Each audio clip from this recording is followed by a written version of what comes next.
Welcome to my 100% free course on ISAC's Certified Information Security Manager (CISM) certification. This is one of the hottest certifications in the industry and is excellent for people who want to move to a leadership position in IT security. CISM will give you authority and credibility as a cybersecurity leader or manager. It also shows your ability to become a strategic enterprise security leader. Today I will cover Domain 1, so let's get started. Please like and subscribe to my channel and grow the cybersecurity industry together. Click on the bell button to be alerted to new content in my channel. Do also share with your friends and comment for compliments or improvement. The CISM exam contains 150 multiple-choice questions to be completed in 4 hours. Candidates are tested on these 4 information security management areas. Domain 1, Information Security Governance, has over 17% exam weight, which was recently changed from 24% by ISACA as per the new outline. As per ISACA, the first domain tests candidates' ability to develop, maintain and manage information security governance frameworks. Candidates must identify the relevant, contractual, and regulatory requirements that impact the enterprise, and they have to describe the influence of enterprise structure, culture and leadership on the performance of an information security strategy. The domain also features a way of measuring the impact of information security strategy on enterprise risk management. Candidates must align the information security program with the operational objectives of other business functions. Among other concepts, they will be asked about security metrics, which describe how a periodic and quantitative security performance assessment can be effectively measured. Remember, this is a revision course in which I will cover all the main topics at a high level. Please practice the exam questions and read the book. If you rely only on this video and hope you will pass, the exam will be challenging. Unless you have vast experience in the industry and understand all the domains covered in the certification. CISM is a challenging exam and needs study and practice. Good luck, CISM. The first topic is Information Security Governance, which is the set of responsibilities and practices exercised by the board and executive management. Information security governance must be addressed at the highest organizational level. As part of enterprise governance, executive management and board of directors are accountable and must provide the necessary leadership, organizational structures, processes. Information security must be top-down and seen as a business enabler, not bottom-up, where it is seen as a bottleneck. Usually, a senior member of the C-level is given the responsibility. Example, if the role exists, Chief Information Security Officer, CIO, CFO or even the CEO. Benefits of solid information security governance include improving trust and customer relationships, protecting the organization's reputation, providing accountability for safeguarding information during critical business activities. These are just a few of the benefits of information security governance. Effective information security can add significant value to organizations by reducing losses from security-related events, assuring that security incidents and breaches are not catastrophic. This is the key to CISM. Outcomes of information security governance. A properly implement information security governance will give out the following positive outcomes. Strategic alignment. Information security will be aligned with business strategy to support objectives. Risk management. Information security will mitigate risk and reduce impacts to acceptable levels. Value delivery. Optimizing security investments in support of objectives. You will see the return on the budget that is invested. Resource optimization. Security knowledge/infrastructure used efficiently/effectively. You have limited time and budget, so it will be used efficiently. Performance measurement.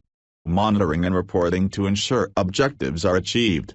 Metrics are crucial to achieving success and finding out if goals are being met or not in security, integration or process assurance.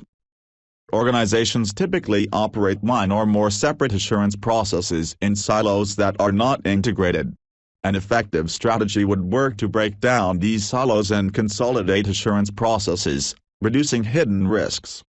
Corporate governance is the set of responsibilities and practices exercised by the board and executive management. Goals include providing strategic direction, ensuring that objectives are achieved, ascertaining that risk is managed appropriately, verifying that the enterprise's resources are used responsibly. What is information security governance? Is a subset of corporate governance, provides strategic direction for security activities and ensures that objectives are achieved, ensures that information security risk is appropriately managed. Also helps ensure that information resources are used responsibly. To achieve effective information security governance, management must establish and maintain a framework. Framework will guide the development and management of a comprehensive information security program that supports business objectives. The governance framework generally consists of a comprehensive security strategy linked with business objectives, security policies that address each aspect of strategy, controls and regulation, a complete set of standards for each policy, an organizational structure void of conflicts of interest with sufficient authority and resources, metrics and monitoring processes to ensure compliance and provide feedback. An ISM looks after the day-to-day operations of information security within an organization. Executive management looks to the information security manager to define and manage the information security program, provide education and guidance to the executive team. These are the responsibilities of the information security manager. Present options and information to enable decision-making, acts as an information security advisor, making them the trusted person for the company to reach out to for advice. Information security manager develops security strategy with input from critical business units and approval of strategy by senior leadership. Educates management. Now, we will look at the classification of security policies, similar to what we will learn from PMP, Project Management Professional, certification. Policies are the high-level statements of management intent, expectations and direction. Procedures are the step-by-step processes that implement policies. They break down policies into detailed instructions. Standards are usually technical in nature and are used as the baseline to be followed. Guidelines are high-level recommendations which provide guidance on various areas such as email and internet usage, security governance activities and results. Within an effective security governance program, an organization's senior management team will see to it that the information systems necessary to support business operations will be adequately protected. Risk management. Management will ensure that risk assessments will be performed to identify risks in information systems and supported processes. Follow-up actions will be carried out that will reduce the risk of system failure and compromise. The policies and guides. Risk appetite is the level of risk an organization is willing to accept while pursuing its mission, strategy, and objectives. Organizations rarely have a single risk tolerance level across the entire business. Instead, different business functions and other security aspects will have varying risk levels. For example, a mobile gaming software company may have a moderate tolerance for risk in introducing new products, a low patience for workplace safety risks, and no tolerance for risk for legal and compliance matters. As a result, mature organizations will develop and publish a statement of risk tolerance or appetite that expresses risk tolerance levels throughout the business. This is usually set by the board of directors or executive management and defines the level of risk that an organization is comfortable to accept. The level of risk acceptance cannot be greater than the risk appetite. Risk treatment and risk acceptance decisions should be assigned to and made by associated business owners and executives who are accountable for those decisions. Many organizations utilize responsible, accountable, consulted, informed (RACI) charts to denote key responsibilities in business processes, projects, tasks, and other activities. A RACI chart assigns levels of responsibility to individuals and groups. The development of a RACI chart helps personnel determine roles for various business activities. A typical RACI chart is shown. The meanings of the four roles in ARACI chart are as follows: responsible, the person or group that performs the actual work or task. Accountable, the person who is answerable for the complete, accurate, and timely execution of the work. Often this is a person who manages those in the responsible role. Consulted, one or more people or groups who consulted for their opinions, experience, or insight. People in the consulted role may be subject matter experts for the work or task, or they may be owners, stewards, or custodians of an asset associated with the work or task. Communication with the consulted role is two-way. Informed, one or more people or groups who are informed by those in other roles. Depending on the process or task, informed may be told of an activity before, during, or after its completion. Communication with informed is one way. Metrics are the means through which management can measure key processes and know whether their strategies are working. Metrics are used in many operational processes, but in this section, metrics related to security governance are the emphasis. Security metrics are often used to observe technical IT security controls and processes and determine whether they are operating properly. This helps management better understand the impact of past decisions and can help drive future decisions. For metrics to be effective, they need to be measurable. A common way to ensure the quality and effectiveness of a metric is to use the SMART method. A SMART metric is specific, measurable, attainable, relevant, timely. Lastly, the metrics should be able to provide information that is as accurate as possible, so cost-effective and repeatable decisions can be made. And these decisions must be predictive and effortless for us to act upon. An information security strategy should state objectives/purpose/goals, delineate principal policies and plans for achieving objectives/purpose, goals, define the range of business and desired state of the business, provide the basis for an action plan, based on available resources and constraints, must contain provisions for monitoring and metrics to determine the level of success, identify the critical assets to be protected and classify them based on your company's risk appetite. A practical roadmap is one in which resources, budgets and constraints are kept in mind. What is the long term you want to accomplish through the information security strategy? Security strategy should always align with the organization's IT and business objectives. Otherwise, both money and effort will be well spent. The company needs to be constantly measuring and reviewing these business plans. There are numerous frameworks present to help in this. Most organizations select an industry standard control framework such as COBIT, NIST 853, ISO/IEC 27001, HIPAA, or PCI-DSS. Then, as part of the organization's risk management processes, additional controls are added as identified risks warrant. COBIT is the acronym for Control Objectives for Information and Related Technologies.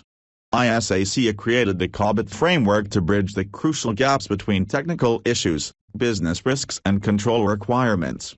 COBIT can be implemented in any organization from any industry to ensure the quality, control and reliability of information systems. COBIT defines 5 critical principles for the governance and management of enterprise information technology. Principle 1, meeting stakeholders' needs. Principle 2, covering the enterprise end-to-end. Principle 3, applying a single integrated framework. Principle 4, enable a holistic approach. Principle 5, separating governance from management. This is an important framework.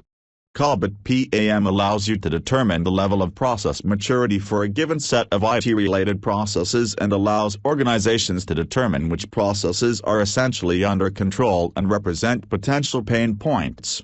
Process maturity has been a core component of COBIT for over a decade. However, in COBIT 5, there was a change from the maturity. The model used in COBIT 4.1 to a process capability model. Read out the levels and memorizes them. Level 0, incomplete process. Level 1, performed process. Level 2, managed process. Level 3, established process. Level 4, predictable process. Level 5, optimizing process. Capability improvement framework that guides organizations to elevate performance. Capability maturity models are valuable tools for understanding the maturity level of a process and developing desired future states. The maturity of processes in the organization will vary, as it is appropriate for some processes to have high maturity while it is acceptable for others to have lower maturity. The right question to ask about each process is, what is the appropriate level of maturity for this process? CMMI helps companies benchmark their performance and build maturity by comparing their operations to good practices. The Capability Maturity Model, CMM, provides a framework for organizing improvement steps into 5 maturity levels that lay successive foundations for continuous improvement. Read out the levels. Level 1, Initial. This represents a process that is ad hoc, inconsistent, unmeasured, and unrepeatable. Level 2, Repeatable. This represents a process performed consistently and with the same outcome. It may or may not be well documented. Level 3, Defined. This represents a well-defined and well-documented process. Level 4, Managed. This represents a quantitatively measured process with one or more metrics. Level 5, Optimizing. This represents a measured process under continuous improvement. To develop a strategy, the security strategist must first understand the organization's present state and then define one or more desired future conditions. A gap analysis helps the strategist understand missing capabilities. The development of a roadmap defines the steps to develop missing capabilities and augment existing capabilities so that the strategy will be realized. A security strategist must anticipate obstacles and constraints affecting the achievement of strategic objectives and consider refining them so they can be realized. Do we have enough resources? Are there legal, physical, or cultural constraints that will block the implementation of the roadmap? Culture includes how personnel work, think, and relate to each other. A roadmap is a list of steps to achieve a strategic objective. The term roadmap is an appropriate metaphor because it represents a journey that, in the details, may only sometimes appear to be contributing to the objective. But in a well-designed roadmap, each task and each project gets the organization closer to the objective. A roadmap is just a plan, but the term roadmap is often used to describe the steps an organization needs to take to undertake a long-term, complex, and strategic objective. Usually, a roadmap can be thought of as a series of projects, some running sequentially, others concurrently, that an organization uses to transform its processes and technology to achieve the objective. Easily the biggest challenge to overcome, people are the most significant challenge and the weakest link in cybersecurity.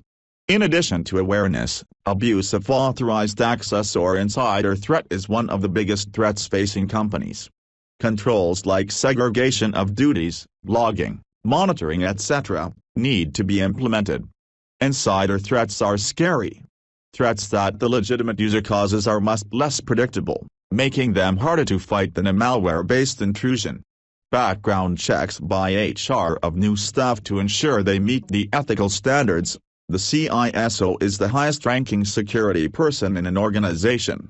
A CISO will develop business-aligned security strategies that support current and future business initiatives and be responsible for the development and operation of the organization's information risk program, the development and implementation of security policies, security incident response, and perhaps some operational security functions. In some organizations, the CISO reports to the Chief Operating Officer, COO, or the CEO. Still, in some organizations, the CISO may report to the CIO, Chief Legal Counsel, or another person. Other similar titles with similar responsibilities include the following: Chief Security Officer, CSO. This position generally has the responsibilities of a CISO plus responsibilities for non-information assets such as business equipment and work centers. A CSO often is responsible for workplace safety. Chief Information Risk Officer, CIRO. Generally, This represents a change of approach to the CISO position, from protection-based to risk-based. Chief Risk Officer, CRO. This position is responsible for all aspects of risk, including information, business, compliance, and market risks. This role is separate from IT. Many organizations do not have a CISO but instead have a director or manager of information security who reports further down in the organization chart. There are several possible reasons for organizations not having a CISO, but generally, it can be said that the organization does not consider information security as a strategic function. This will hamper the visibility and importance of information security and often results in information security being a tactical function concerned with primary defenses such as firewalls, antivirus, and other tools. In such situations, responsibility for strategy-level information security implicitly lies with some other executive, such as the CIO. This type of situation often results in the absence of a security program and the organization's general lack of awareness of relevant risks, threats, and vulnerabilities. Skills. An inventory of skills gives the strategist an idea of what staff members can accomplish. This is useful on a couple of levels. Tenure. This includes how many years of experience a staff member may have. Behavioral. This includes leadership, management, coordination, and logistics. Disciplines include systems engineering, network engineering, controls development, audit, risk management, and risk analysis. Technologies. This includes skills with specific technologies such as Palo Alto Networks firewalls, CentOS operating systems, Logarithm, and AppScan. Understanding skills at all of those levels helps the strategist understand the types of work that the current staff can perform, where minor skills gaps are, and where the strategist may recommend adding additional staff through hiring, contracting, or professional services. Audits reports are independent observations of a company's control environment. An internal report is usually conducted by internal audit departments and can provide valuable input into where control gaps are present. Regulators usually carry out external audits to assess compliance against standards like PCI DSS, ISO 27001, HIPAA, etc., and can provide a completely independent overview of the control environment. Both reports should be reviewed. Internal and external audits can tell the strategist quite a bit about the state of the organization's security program. A careful examination of audit findings can provide significant details on control effectiveness, vulnerabilities, disaster preparedness, or other aspects of the program depending on the objectives of those audits. When examining audit results, a security strategist needs to understand several things. Objective. The objective or purpose of the audit tells the reader why the audit took place. This often provides additional insight into why certain people, processes, or technologies were examined while others were omitted. For example, was an audit performed because it is required by regulation or another requirement, or was it served voluntarily as another means of self-improvement? Scope. The scope of an audit tells the reader which technologies, business processes, business locations, or other aspects of the organization were examined. Qualifications of auditors. An audit will be only as effective if its auditors are skilled and experienced in performing audits and are familiar with the things being audited. An IT auditor with little operational IT experience will not be as practical and insightful as an IT auditor with a background in some aspect of IT engineering or operations. Audit methodologies. It is essential for the reader to understand the methodologies used in any particular audit. For instance, did the auditor interview personnel, examine systems and records, observe personnel performing their tasks, or complete their functions? Equally important are sampling methodologies, including how samples are selected and who serves the selection. The security strategist needs to consider the bigger picture. Mainly, is the organization taking audit results and driving improvements into the organization, or are audit reports merely shelfware to show to regulators on their annual visit? Most organizations outsource a good portion of their IT systems and services. Unlike earlier years when organizations had their own data centers and when most or all applications were running in-house, usually called on-premise, today the model has almost wholly flipped. Organizations are moving the bulk of their business applications to cloud-based infrastructure as a service, IaaS, platform as a service, PaaS, and software as a service, SaaS, environments. The degree to which any particular organization has outsourced its business applications to the cloud is not concerning. Instead, what's important is the amount of due care exercised in outsourcing. The practice of determining and managing risks associated with outsourcing is called third-party risk. In lawyer speak, these external organizations are called third parties, and the organizations they outsource to are called fourth parties. The third-party risk practices that the strategists are looking for include the following: upfront due diligence. This is an assessment of risk performed on a service provider before the organization elects to use the service. This initial risk assessment allows the organization to enforce security-related terms and conditions on the service provider in the legal agreement. An upfront risk assessment may include one or more of the following: relationship risk assessment. Here, the organization analyzes the strategic importance of the service provider in terms of contract value and service criticality. Inherent risk assessment. This analyzes the service provider's financial health and geopolitical risk. Control risk assessment. This is an analysis of the controls that the organization would like the service provider to use to protect the organization's data.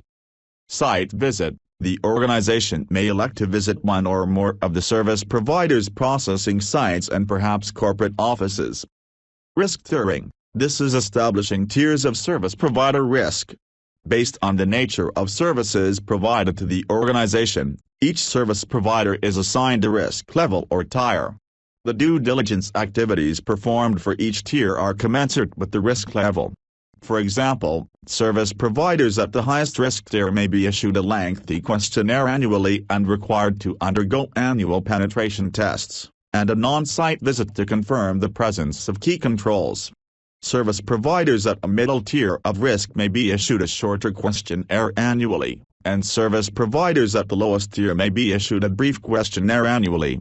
Response to questions in questionnaires answered negatively will also vary according to risk tier. For top-tier service providers, this may involve a detailed mitigation plan. At lower tiers, there is a lower concern. Ongoing due diligence. Throughout a service provider relationship, the organization will periodically assess each service provider to ensure that risks discovered at the start of the association have not significantly changed. An organization will carry out several activities for upfront due diligence. Metrics are the means through which management can measure key processes and know whether their strategies are working. An information security plan needs to be monitored to ensure it is working and to give management assurance they see a return in security investment. Is the budget on track? Are the timelines being met? Has the risk environment changed? Have appropriate risks been identified? Is the company in compliance with the appropriate regulations now? Or are there still significant gaps? It should be regularly reported to management. Remember, it is a top-down approach. I hope that was useful. This is the most foundational of all the domains. Keep in mind how an information security organization is structured. What are the key things to keep in mind when developing a strategy? The benefits of governance. Make sure to practice the test questions also, and you will be ready for Domain 1. Now, to help in growing the cybersecurity community, please like and subscribe to my channel. Click on the bell button to be alerted to new content in my channel.